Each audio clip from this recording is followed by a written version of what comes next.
9 years and counting. The O'Reilly Factor.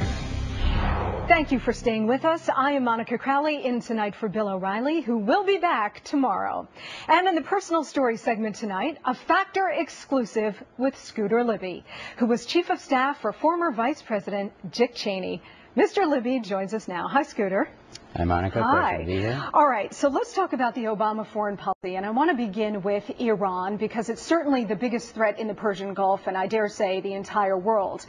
Yesterday, the UN nuclear watchdog group, the IAEA, came out with a scathing report on the Iranian nuclear program, saying, hey, look, they are stockpiling enriched uranium. We can't get to it. They won't tell us how much they have, where it is. They're not disclosing anything. No big surprise. And also, they're not letting in inspectors. And in fact, they just evicted 2 inspectors from the country. We have now had 2 years of Obama's policy of engagement with the Iranians. What has it gotten us? Well, I think it's useful to go back to where candidate Obama was, or actually President-elect Obama, in his very first press conference, said that a nuclear weapon in Iranian hands would be unacceptable. And then he launched on the policy that you mentioned of engagement and sanctions as a fallback. In June of this year, the CIA director, Leon Panetta, I think on one of these shows, said that 2 things. One, the Iranians are about a year away from a bomb. Right. And secondly, that he was asked, would sanctions work? And he said, probably not. Right. So here you have Obama's own CIA director saying the Obama strategy probably won't work. And now we're seeing, and the UN, of all people, are now saying, look, sanctions aren't dissuading the Iranians from their pursuit of a nuclear weapon. So if we still are relying on sanctions, and I do know that the European Union upgraded their own set of sanctions. The United States is sort of behind the 8 ball on this, but sanctions are not working here. So where are we right now in terms of a policy of dealing with Iran? Well, it would be interesting to be sitting in the sit room these days and listen to the debate on what to do next, because if their own team is saying what they're doing is not working, and if it's truly unacceptable, we have a problem. What are the Do you think, Scooter, that the Bush administration made a mistake by not dealing more aggressively with Iran when it had the chance? I would say that back in 2003 or so, there was more that might have been done with the Iranian opposition, for example. At that point, they were 7 years away from a nuclear weapon, and as we know, there's a lot going on inside Iran.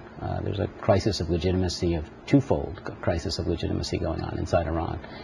The 2009 election had to be stolen in most people's minds by Ahmadinejad, so there might have been something to be done on that score. We now know that the Iranians are working 24/7 to get a nuclear weapon. I don't think anybody is under the illusion that they're not doing that. Isn't it advisable to deal with an enemy while you still have an advantage? Okay, and once the Iranians get the nuclear weapon, once they get the bomb, we have lost our strategic advantage. It will be quite a problem once they have a weapon. That's why he called it unacceptable. It's interesting to think about what the region will be like if they have a weapon. You think about the Soviet invasion of Afghanistan, for example.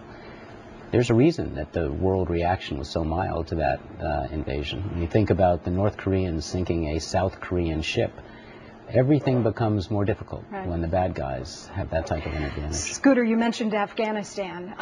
I know that you had been working on the Iraq surge before this ridiculous politically motivated case against you derailed your effort and actually set back the Iraq surge program for years and probably cost us a lot of lives and time in Iraq. Since you were one of the leading early authors of the Iraq surge, give us your read about the surge in Afghanistan, and do you think it will work, especially under the guidance of General David Petraeus? Well, of course, the surge came after I left. The notion of a counterinsurgency strategy, I think, is a legitimate one for Iraq, proved that way, and is also a legitimate one for Afghanistan. They have General Petraeus in command. He's about as good as you could get for that. He's a smart guy. He's already reporting back some problems with the implementation so far, but it's clearly too early to...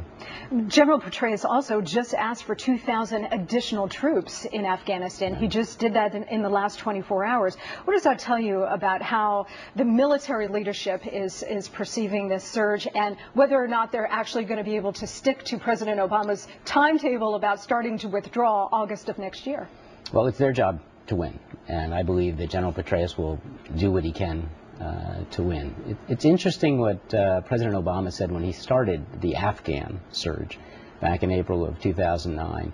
He said there were two reasons to do it. One was to get the al-Qaeda leadership that's along the border, but the second reason he mentioned was because Pakistan has nuclear weapons. And what he was saying is that if they have nuclear weapons, there's a danger if Pakistan is destabilized, that those weapons will find their way into the hands of terrorists. Translation, we would wake up one day, or we could wake up one day, with a nuclear weapon going off in New York or Washington or Chicago.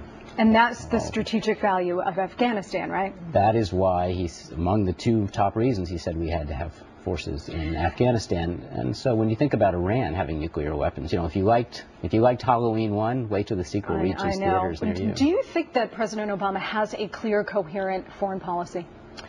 I think it's hard to say from my point of view, because I haven't had a chance to sit down with those guys and talk through with them. They put out a national security strategy, but like most of these documents, they're not really a strategy. That's the art form for Democrats and Republicans alike.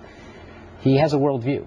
I think that's clear, and whether that worldview matches the reality of the world is a question to me.